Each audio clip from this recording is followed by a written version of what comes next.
മാലിന്യമുക്ത നവകേരളം ക്യാമ്പയിന്റെയും വനംവകുപ്പിന്റെ ജൻസദിയ ദിവസിന്റെയും ഭാഗമായി കാഞ്ചിയാറിൽ ശുചീകരണ പ്രവർത്തനവും പൂച്ചെടി നടീലും നടന്നു.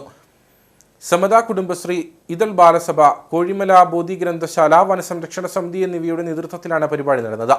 ഗ്രാമപഞ്ചായത്ത് അംഗം ബിജു ജോസഫ് ഉദ്ഘാടനം ചെയ്തു. കാഞ്ചിയാർ പഞ്ചായത്ത് 5-ാം വാർഡിലെ സമത കുടുംബശ്രീ, ഇതൾ ബാലസഭ, ബോധി ഗ്രന്ഥശാല, കോഴിമല വനസംരക്ഷണ സമിതി എന്നിവയുടെ സംയുക്ത ആഭിമുഖ്യത്തിലാണ് ശുചീകരണ പ്രവർത്തനവും പൂച്ചെടികൾ വെച്ചുപിടിപ്പിക്കലും സംഘടിപ്പിച്ചത്. പള്ളിക്കവല പേഴുങ്കണ്ടം റോഡിലെ 1 കിലോമീറ്റർ ദൂരം ശുചീകരണം നടത്തി. മാലിന്യമുക്ത നവകേരളം ക്യാമ്പയിന്റെയും വനംവകുപ്പിന്റെ ജൻസദിയ ദിവസിന്റെയും ഭാഗമായിട്ടാണ് റോഡിലെ കാടുപടലങ്ങൾ വെട്ടിമാറ്റി വൃത്തിയാക്കിയ സ്ഥലങ്ങളിൽ പൂച്ചെടികൾ വെച്ചുപിടിപ്പിച്ച് പരിപാടി സംഘടിപ്പിച്ചത്.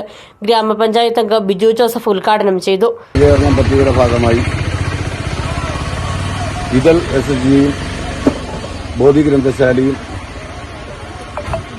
സമത കുടുംബശ്രീയും ഇങ്ങനെയൊരു പ്രോഗ്രാം ചെയ്യാനായിട്ട്, ഈ റോഡ് ക്ലീനിങ് ചെയ്യാൻ കാണിച്ച മനസ്സിന് ഇതിനൊരു ആത്മാർത്ഥത പ്രത്യേകം ഇവരെ അഭിനന്ദിക്കുന്നു.